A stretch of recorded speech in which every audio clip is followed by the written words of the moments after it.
salvi, cordibus nostris clama, Christus lux eterna est, in omni corbe resona। প্রিয় খ্রিস্টে বিশ্বাসী ভাই ও বোনেরা, আজকের লুকের সুসমাচার পাঠ আমাদের নিজেদের সাথে সৎ থাকার আহ্বান জানায়। যিশু বলেন, ফরিসীদের খামির থেকে সাবধান থাকো, যা ভণ্ডামি। লুকানো কিছুই চিরকাল লুকানো থাকবে না, এই কথাগুলি শক্তিশালী।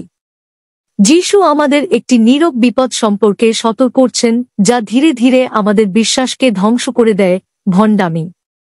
ভণ্ডামি তখনই শুরু হয় যখন আমরা ভালো থাকার চেয়ে ভালো দেখানোর উপর বেশি মনোযোগ দিই।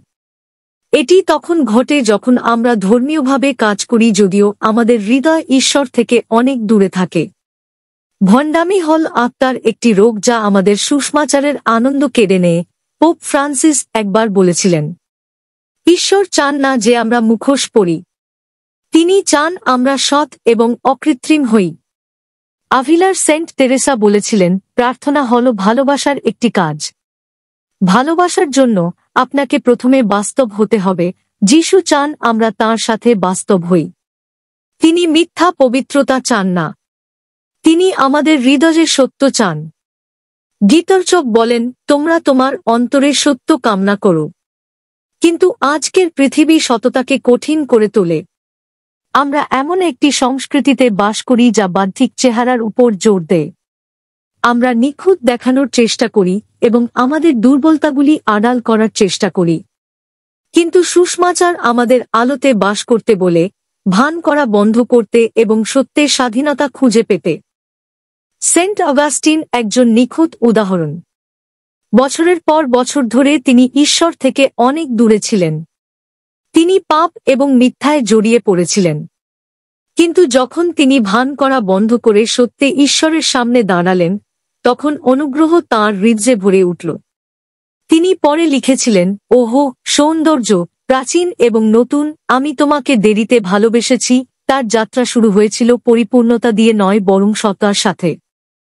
যিশু আমাদের সান্ত্বনাও দেন। তিনি বলেন, তোমাদের মাথার চুলগুলিও সব গণনা করা হয়েছে। ভয় পেও না, তোমরা অনেক চড়ুই পাখির চেয়েও মূল্যবান। ঈশ্বর আমাদের সম্পর্কে সবকিছু জানেন, তবুও তিনি আমাদের ভালোবাসেন। আমাদের লুকানোর দরকার নেই। তার চোখ বিচারে নয়, বরং করুণায় পূর্ণ।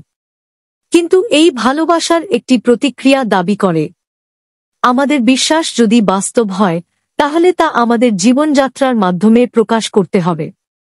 সেন্ট জন পল দ্বিতীয় বলেছেন, পৃথিবীর আরও শিক্ষকের প্রয়োজন নেই, এর আরও সাক্ষীর প্রয়োজন। শুধু বিশ্বাসের কথা বলাই যথেষ্ট নয়, আমাদের তা মেনে চলতে হবে। একজন ভণ্ড খ্রিস্টান মানুষকে দূরে ঠেলে দেয়। একজন সত্যিকারের খ্রিস্টান মানুষকে যিশুর আরও কাছে টেনে আনে। আসুন আমরা আমাদের হৃদয়ের দিকে তাকাই। আমরা কি মুখোশ পরি? গির্জায় আসার সময় কি আমরা রাগ পুষে রাখি? আমরা কি ক্ষমার কথা বলি কিন্তু ক্ষমা করতে অস্বীকার করি? আমরা কি বলি যে আমরা ঈশ্বরে বিশ্বাস করি এবং এমনভাবে জীবনযাপন করি যেন তিনি নেই? যিশু আমাদের পরিবর্তনের আহ্বান জানান, আমাদের লুকানো আত্মাকে তাঁর নিরাময় আলোয় আনতে। আমাদের এমন সম্প্রদায়ও গড়ে তুলতে হবে যেখানে সততা নিরাপদ এবং দুর্বলতা করুণার সাথে মিলিত হয়। সেন্ট বেনেডিক্ট তাঁর সন্ন্যাসীদের বলেছিলেন, ধর্মান্তরের পথ থেকে ভয় পেও না। এর জন্য প্রতিদিনের বিশ্বস্ততা এবং নম্রতা প্রয়োজন। এটি আমাদের জন্য সত্য। ধর্মান্তর সময়ের মধ্যে একটি মুহূর্ত নয়, সত্যে বেঁচে থাকার জন্য এটি একটি দৈনন্দিন পছন্দ। আজ যখন আমরা বেদিতে আসি, আসুন আমরা আমাদের মুখোশ খুলে ফেলি। আসুন আমরা যেমন আছি তেমনই আসি, ঈশ্বরের প্রিয় পাপী, বাস্তব হতে শেখা মানুষ। আমরা যা আলোয় আনছি তা ঈশ্বর প্রত্যাখ্যান করবেন না।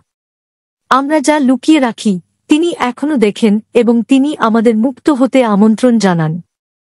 আসুন আমরা এই স্থান ত্যাগ করি সততা, নম্রতা এবং সাহসের সাথে বেঁচে থাকার আকাঙ্ক্ষা নিয়ে।